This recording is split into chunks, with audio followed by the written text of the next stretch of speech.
Fall at Equestria, Silver Nocturne, by Gamma Deekay, read by Forrest McGilvray. Chapter 1, An Atypical Night. This town was disgusting. Nothing but two-bit dames and average Joes trying to scrape up what little they can and call it a life. This ain't living, it's stagnation. And I'm getting out of here before I sink 6 feet under with the whole damn place. Time was, I enjoyed doing my thankless job in this rusting dump of a town. Running a lookout along the walls took a strong will and good eyes. I had the eyes, and lucky for the town, the whiskey helped with the rest. The usual Sunsoft? Last call asked me in the same tone he'd used every night. I'd never liked the guy, and I knew he felt the same about me.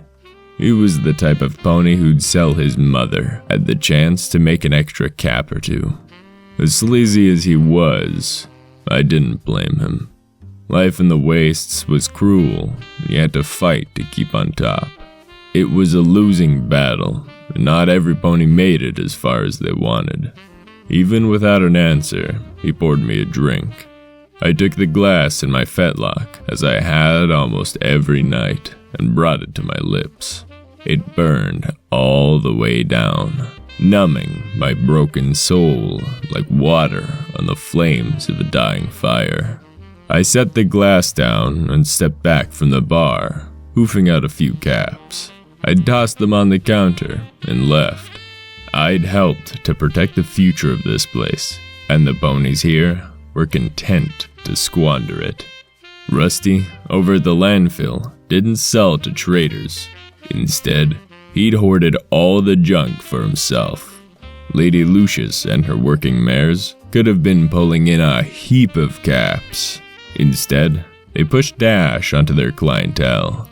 Doc Chips was the only honest pony left in this place. But I couldn't even visit her without her telling me all about my troubles with the drink.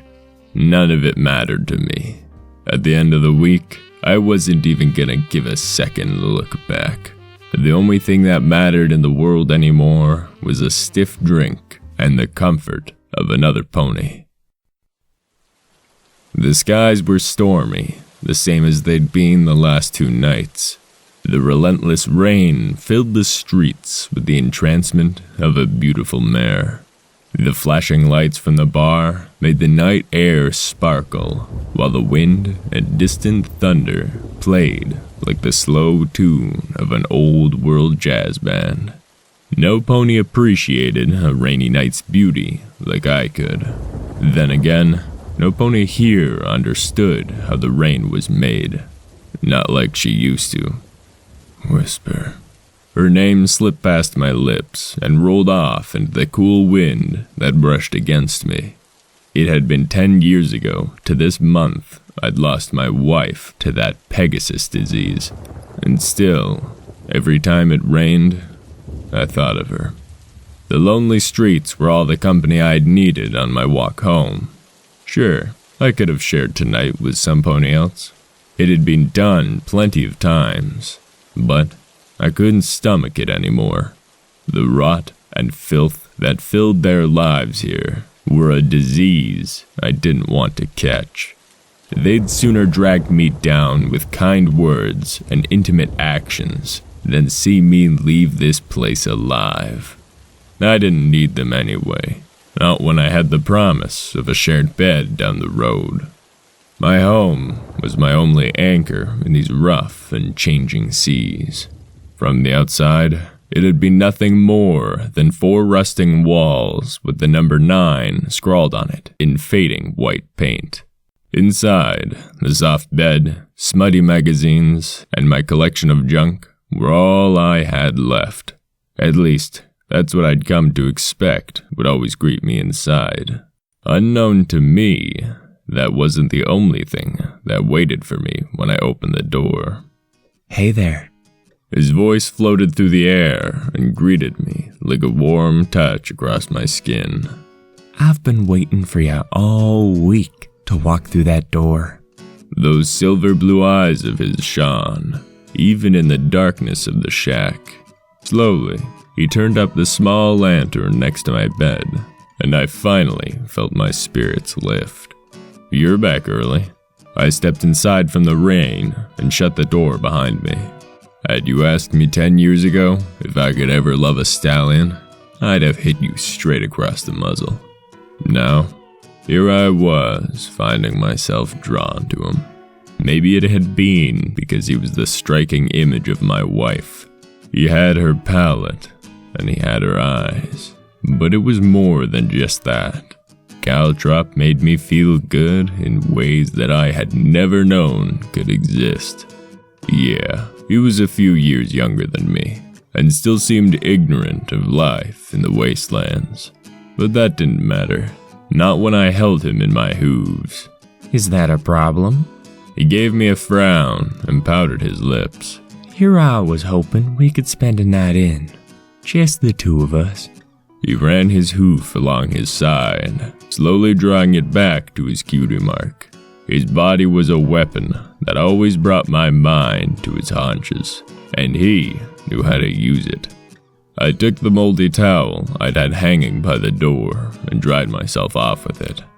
To me, the prospect of a romp with him was a hard one to turn down. In truth, the only thing I'd planned on doing until morning was drinking, getting myself off, and laying in bed. Of course, it was gonna be harder to find the time for sex once we'd left this place. Manhattan was more than a few days' walk south, and even then, it would be hard to find a safe enough place to rest. Tonight, I could afford to just let myself go. Amid all the vices I could have lost myself in, the drink, cheap mares, and the drugs, he was the one I'd spend my life lost with if I could. Come the end of the week, that wish might finally come true. Maybe, for once in my rotten life, I'd finally caught a lucky break in meeting him. There was a knock at the door shortly before Wirespike let himself in. Like the fabled Grim Reaper, the look across his muzzle telegraphed that he wasn't here to join in the fun. No, it looked like he'd come to ask me to bail him out of trouble again.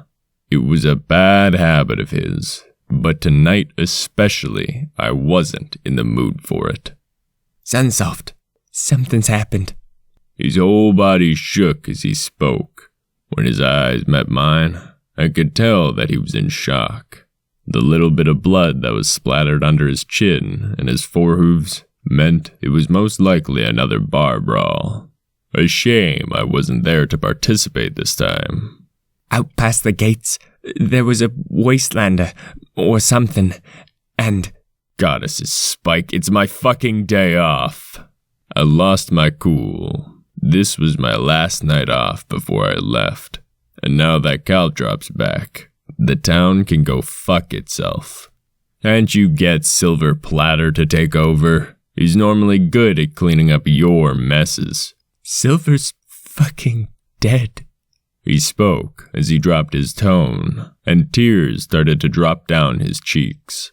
For the moment, I set aside the fact that I generally hated the guy to hear what he had to say. "Doc sent me to get you. If she asked, you'd better believe I don't care if you're in the middle of getting fucked by some stallion whore. Now grab your gear and let's go."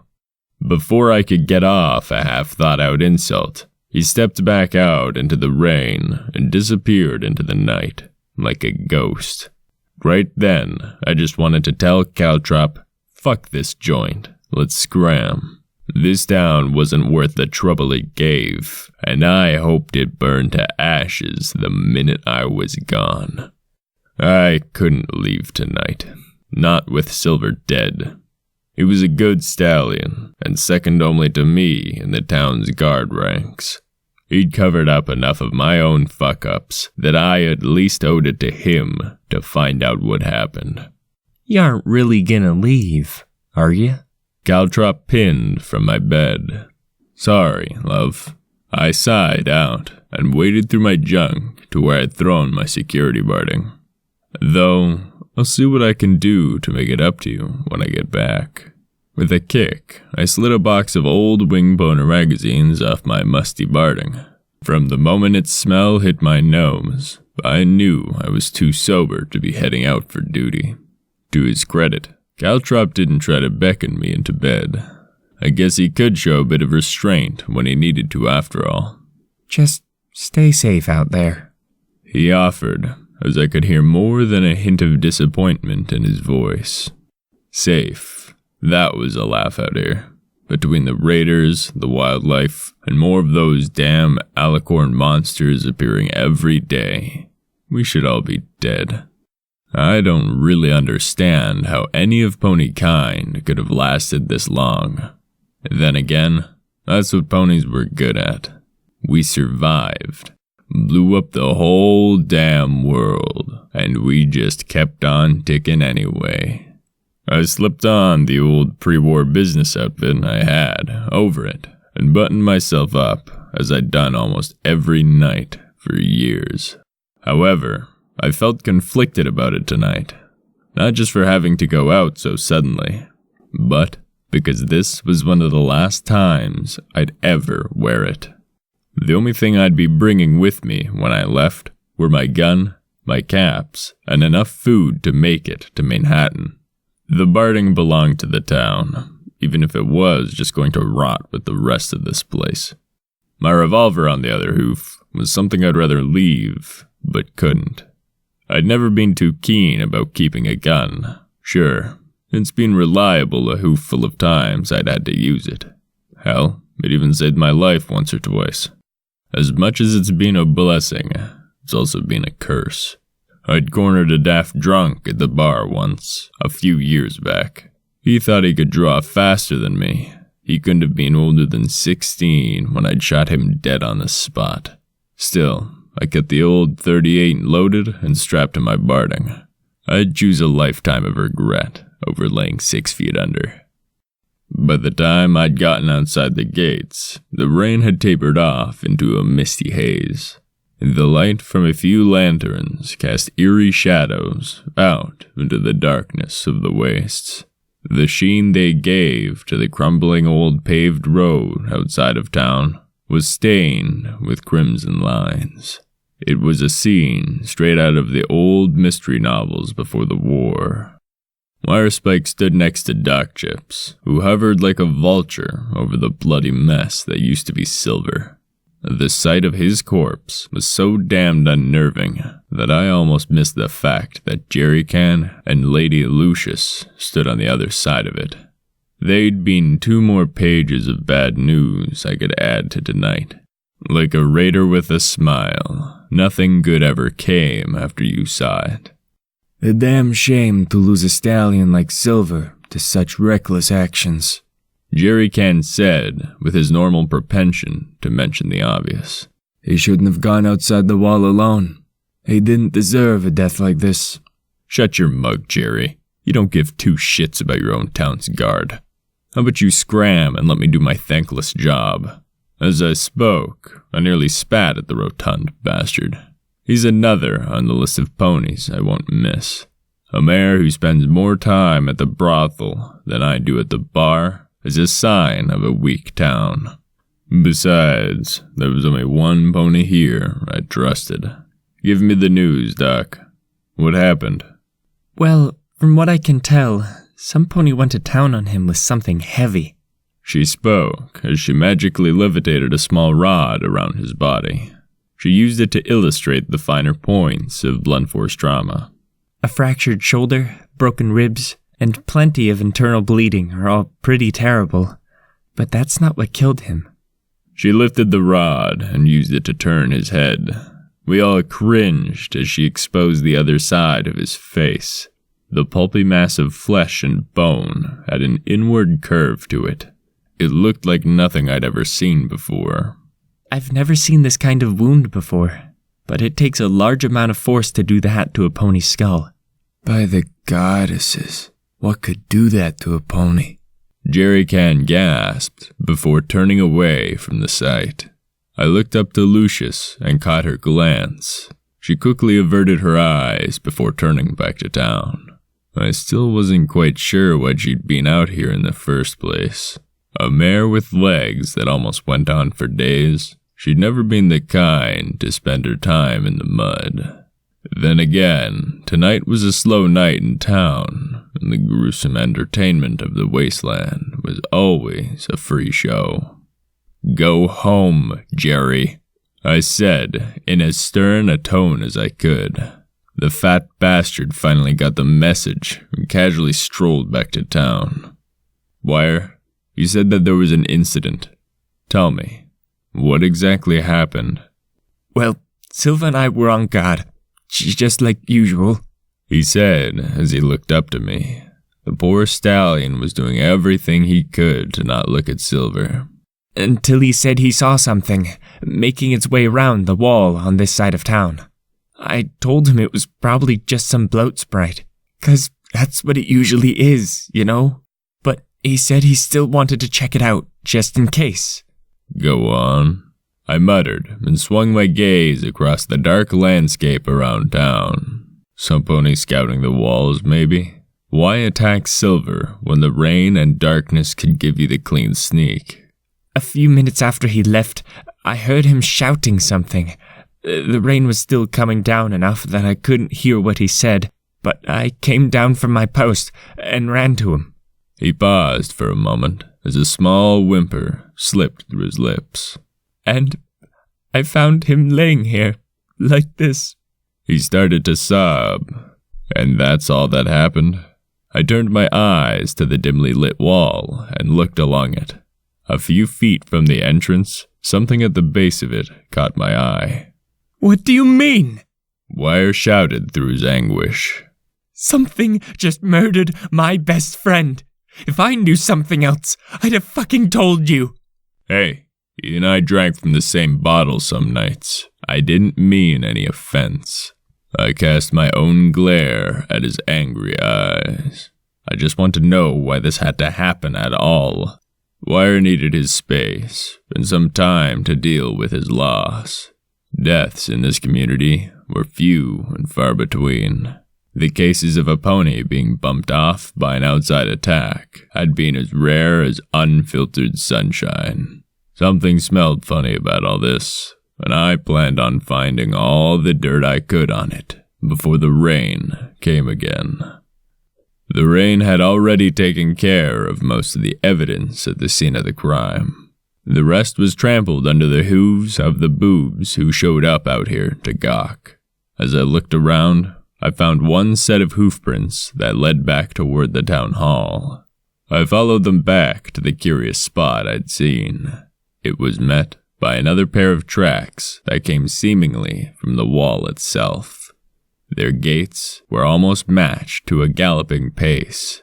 Silver must have been chasing some pony, which meant that they tried to ditch him after all. Shortly, along the trail of hoofprints, I found myself at the wall. After a rain like tonight's, the jagged collection of concrete slabs that formed the wall were normally fairly clean of the elements. However, a curiously canted slab had a splash of mud along the top of it. A quick inspection of behind it revealed a small hole in the dirt. No more than a foot wide or so, a shallow puddle resided in it. I reached in and pressed my hoof against the muddy bottom. My hoof gave a soft click as it tapped something metal. I tried to scrape it out, but I couldn't get it to budge in the mud. Could be important. Could be a piece of scrap from Rusty's yard on the other side. A dead guard, a shallow hole, and a mysterious intruder. 3 things that made my gut churn with anxiety. This whole situation sat wrong in my mind. I knew that this puzzle would not only be tough, but most likely a dangerous one to solve. There were too many unanswered questions, and too many oddities in the investigation already. But Silver had seen something, and that something had given him the big sleep. There wasn't much I could have done now. It was too dark to search the area, and taking a lantern out by myself would just be asking for trouble to come looking for me. I'm sure that whoever had been out there would be back again. I'll take a look at him, Sunsoft. You can come by in the morning for what I find. The doc called as she headed for the town gate. She had Silver's body being carried by Wire, who kept his eyes glued to the dirt and his muzzle in a frown. Those two had shared shifts for a long time, and I knew that they were pals. It was a shame that things had to go down the way they had. At least Doc might have a few more answers for me when I got up. With my prospects for the night down to one thing I'd been torn away from, I left the wall and headed back into town. The walk from home was about as comforting as my shift in the guard tower. I couldn't shake this hanging feeling that this wasn't a random attack. The only hope I had was that the weather held out until morning. If I could get another look around, I might be able to find some clue as to who'd done this. As I reached home, I pushed the door to my shack open. Caltrop was right where I'd left him. The moment I walked in, his eyes lit up like a candle in a crystal ball. He shifted himself into the same position I'd seen him earlier and wore a lustful gaze. As the door shut behind me, all I could do was stare. He cocked his eyebrow and ran his hoof along himself, slowly. He was like a slice of heaven incarnate, just waiting to be taken. Well, aren't you gonna say something? Caltrop batted his eyes at me. Then, as if I needed any more convincing, he rolled onto his back and gave me a clear look at the goods.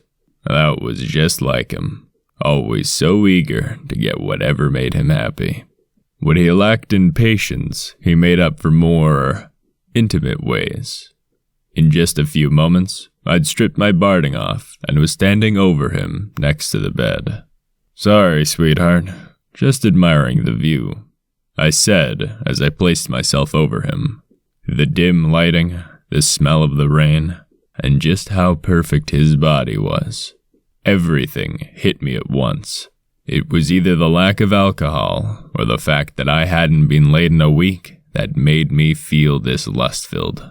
Even if I wanted to say no, my body wasn't about to let the rest of this night go to waste. I was in heaven. The smell of sex and sweat filled the humid night air. For what felt like hours, we rode the rough waves of passion and ecstasy. In the end, he'd collapsed on top of me. He pressed into the mess we made all over each other. I savored the warmth that radiated out from him and did my best to remember this single moment. Together we lay in a panting heap, hooves around each other.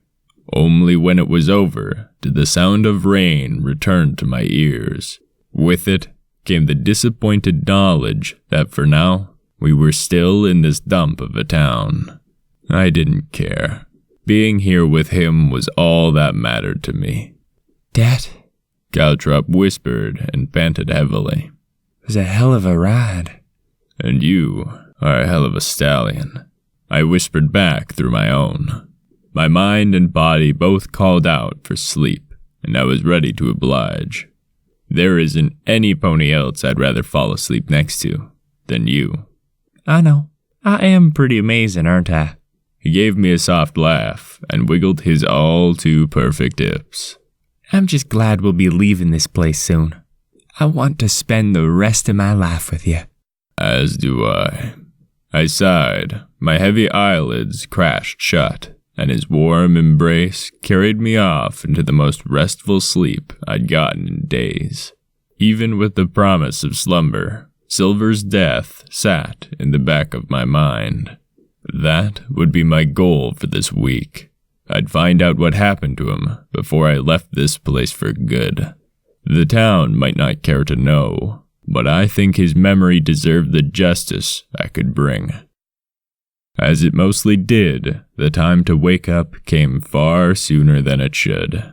The light rasps on my shack door roused me from my comfortable slumbers. The only comfort I had as I woke up was the warmth that Caltrop gave off against me.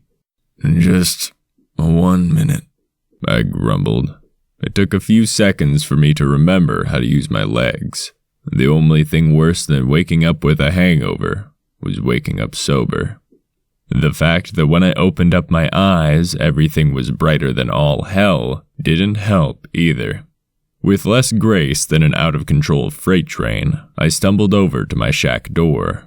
I opened it a crack and looked out wearily. Wirespike stood outside, same as he had last night. Written across his face was every shade of regret and remorse you could get. "Oh, Wire, what do you want?" "I came by to apologize for last night," he said. His voice was tired, and the bags under his eyes looked like they weighed a ton each. "I know you and Silva worked well enough together to consider each other more than just acquaintances. He was just the only friend I had."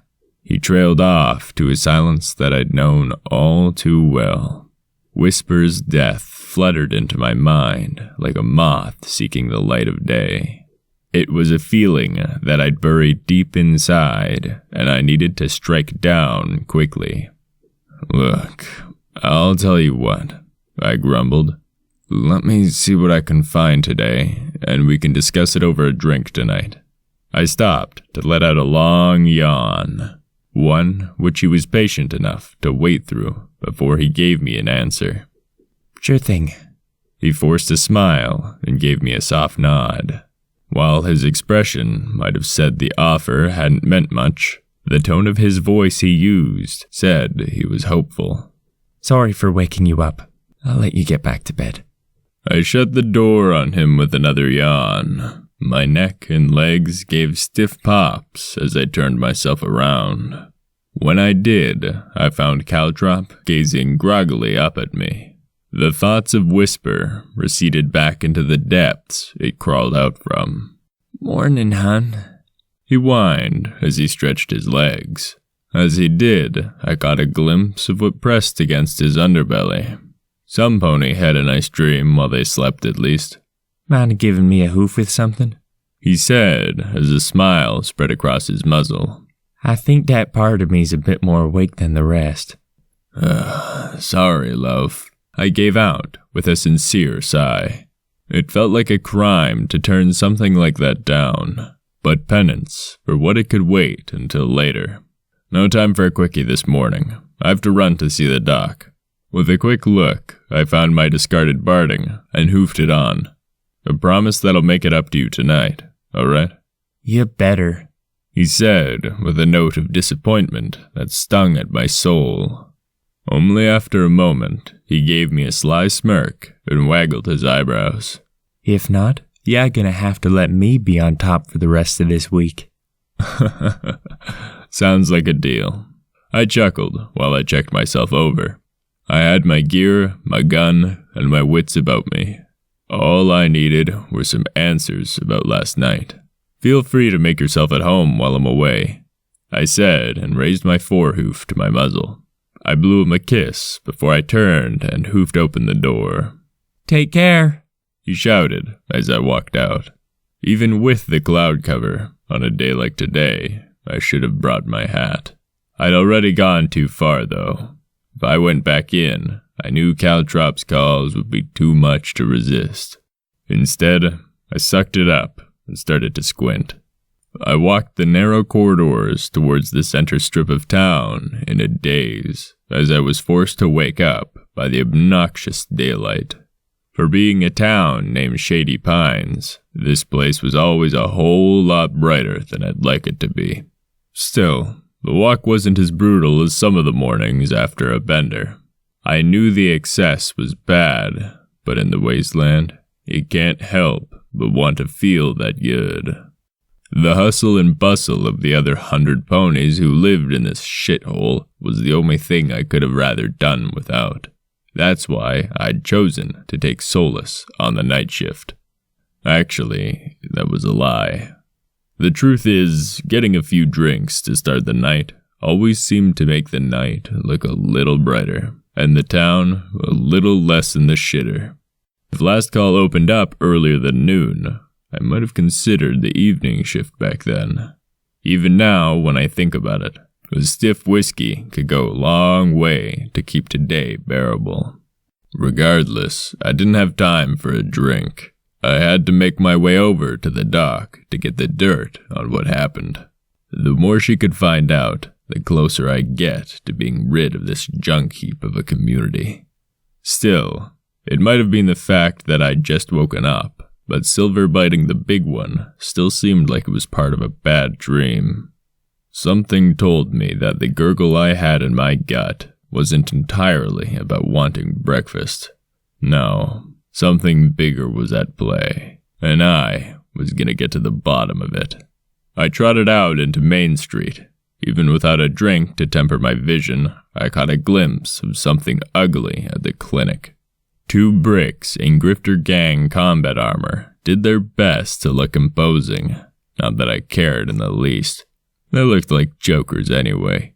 Missing various sections of their armor, the 2 looked more like local junkies than guards. Being paid to look that way was probably the only thing they could ever do. They knew who I was and just how many shits I'd given when they came through before. They didn't even budge when I stepped past them and barged through the door. For a clinic, this place wasn't much less of a dump than my joint. At the very least, the ceiling and walls kept the daylight from me. The fluorescent lights were a gift from the goddesses to my weary eyes. Even so, the smell of wallpaper adhesive was thick enough it threatened to strangle the life out of the ceiling fan. Each slow, whining rotation wafted more of the rank stench at me and fluttered the peeling floral wallpaper like 100 ribbons. It made the room almost feel as if it were alive, which isn't something you should have to say for a place of healing. The doc's overly happy muzzle was nowhere to be found amongst the decrepit papers and files on the reception desk. She was most likely somewhere in the back room, still figuring out just what had put Silver on ice. I took the closest seat in the wasteland's most depressing clinic and perked my ears. Nothing but the soft squeak from the cruddy bearing on the fan could be heard. I folded my hooves across my chest and got down to the frustrating job of waiting. I had no idea how long she'd be back there, but I'd hoped she'd make the time for me when she came out. Being the only mayor who ran this place, free time wasn't exactly something she had an abundance of. I don't know how long I'd sat there for. It seemed like a small slice of forever before I heard noises trickle in from the back. A soft murmur grew louder as it approached the door to the lobby. I straightened myself up and got to my hooves, all while I prayed for a clue that could seal this case for good. Really, I'm sorry for the discomfort. Doc Chip spoke with a smile as she opened the door. Then she stepped through. Her gaze crossed mine. Her expression soured like I was the worst wine she'd ever tasted. From behind her, out stepped Dutch, the frontman for the Grifters. He was an ugly bastard to find yourself looking at, covered from head to hoof in scars. He gave me a glare that could only be read as "fuck you." That brought a smile to my muzzle and gave my head the kick it needed to get back on straight. "Thank you again, Doc," he spoke. "I'll be more careful next time. I suppose I have enough scars for one lifetime." He raised a hoof and blew her a kiss. She returned it with a nervous smile before she turned her attentions elsewhere. He turned and made it to the door before he stopped. With a cocked eyebrow, he looked over me like he was ready to throw down right here and right now. "If you're trying to rent yourself out, try applying at Lucius's place down the street." I grumbled just low enough to where he had to cant his head to hear it. That lit a fire in his eye and brought a sadistic grin to his face. That's where all the 2-bit whores work. "You sure?" he retorted and scrunched up his muzzle to hide the embarrassment my words had caused. "I was sure some pony told me you kept one at home." He gave a jittering giggle as he turned to face me. You can mess with me all you want, but no pony got to bring the one I loved into it. I was tense, far too tense for either of our good. He'd hit a nerve and knew it. The smug look on his ugly mug showed that he relished the fact that I couldn't fight back. It's not that I wouldn't have given his chin a good once-over, but because none of us guards could touch him. Jerry Can's rule kept in the way of Dutch and the justice he deserved. Boys! Doc Chips shouted. If it hadn't been for her, I'm not sure I could have held myself back much longer. You want to take this outside town? Or do I have to call some pony in here to restrain the two of you? She raised a hoof and grimaced at the two of us. Dutch giggled and pushed open the door. Within moments, he was gone. With a sigh, the doc and I both relaxed. I'm no head doc, but you've got a death wish if I've ever seen one. Sorry, I simply replied. What was the goon squad doing in town, anyhow? Same as always. She rolled her eyes. Dutch got himself fucked up again, and of course, I had to fix it. She adjusted the small, round glasses on her muzzle with her magic. For some reason, I always had the impression that she hid herself behind them. For a mare with a coat as clean as hers and blue eyes the color of the uncovered sky, she didn't let ponies get too close to her. I'm guessing you aren't here for another lecture about your drinking habits? Sorry, Doc. I've got work to do. I lifted my hoof and pointed to the back room. You find anything I should see? Stayed up late to see what I could find. She shook her head and levitated a small cloth to her lens. Sorry, but there's nothing else to what I said last night. Some sort of trauma to the head. She paused and looked down at the front counter before looking like she was lost in a labyrinth of thought. She rolled her hoof and rubbed at it softly. No, there was this one odd thing. A shimmering silver line rose up in her magic under the counter. With a clue to move the case forward, I held my hoof out to her. At a half an inch long and maybe a quarter inch wide, it was a discolored, jagged scrap of sheet metal. Something just like Rusty would have in his yard. Unless Rusty became a murderer overnight, I had my doubts that this could be anything but useless. I looked up to Doc for the relevance in hopes that she had something more. I found that lodged in Silver's rear left hoof. As she spoke, I looked down to the shiny metal. The dark discoloration had the trademark tinge of blood to it.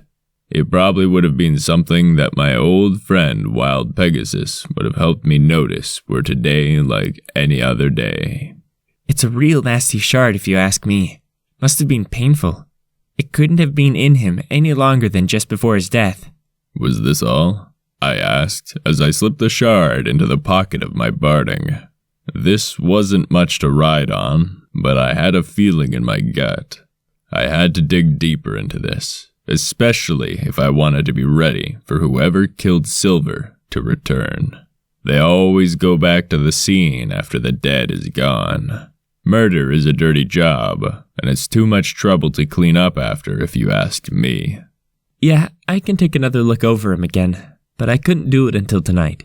She grumbled, in the way that I did with Wire last night. Came downstairs first thing this morning to find my services required by Dutch. With another roll of her eyes, she turned to head to the back room. I'm not sure if it will, but I hope that shard helps. Thanks for your time, Doc. I called out as she disappeared into the back. She'd done more than her fair share to help with this so far, with as busy as she always was. Doc Chips deserved a medal and a vacation for the shit she put up with in this town. And I owed it more than just her to get this solved quick. The night trudged on with the expediency of a stallion in concrete shoes. It was a standard protocol for the senior guard to pick up the first shift of another deceased guard's pony. Silver liked to pull alternating shifts, and today I was stuck with this shitty afternoon shift, seeing as by the time I'd finished up at the docks, I was already late. I'd planned to stay late as well. The whole 6 hours I'd been up in the guard tower, I couldn't help but draw out that useless metal shard and look at it. How had it gotten jammed in? And why was it on the wrong side of the wall? Why didn't Silver call out for help earlier? I had one piece of the puzzle here in my hoof, but it wasn't enough for the big picture. Crossnut came to relieve me early, and I jumped on the chance to use the time for another look outside the wall. With the sun already heading down for what seemed an early night, I kept my mind as sharp as that shard for clues. A quick trot from the guard tower, I found myself headed through the old wrought iron town gate. The dirt out here had some give under my hooves, but had mostly dried in the midday sun. The lull in bad weather was a gift from above, and I could still clearly make out my own tracks from last night. I followed them back to the oddly canted section of the wall and gave it a good tug. With some insistence from my forehooves and a few kicks from my rear, I finally managed to move it. My work had paid off, and I could see the hole that had been dug in the mud. The dark ring of earth gave away any resemblance of the muddy puddle that had filled it last night. With a quick scrape of my hoof, I smeared the still sticky mud from whatever metal I'd felt before. The click of it against my hoof brought a smile to my face and renewed my hope in the case. Now that I could get a good go at it, I didn't mind if my hooves got a bit dirty. As an earth pony, nothing felt better than when I scooped it and the dirt around it. With a flick of my hoof, I scattered it all to the dirt beside me. The silver glint of metal caught my eye in the form of a rolling cap.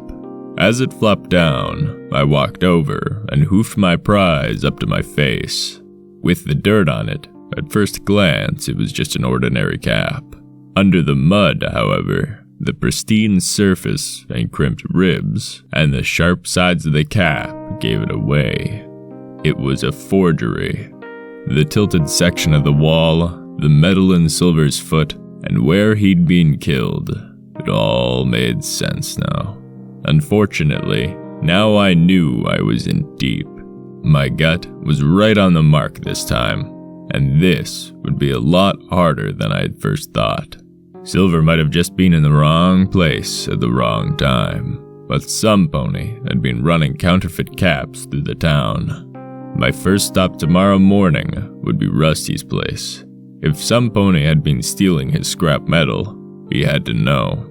If he had been selling it, however, then he better have one hell of a story to tell me. What the hell did you stumble into, Silver?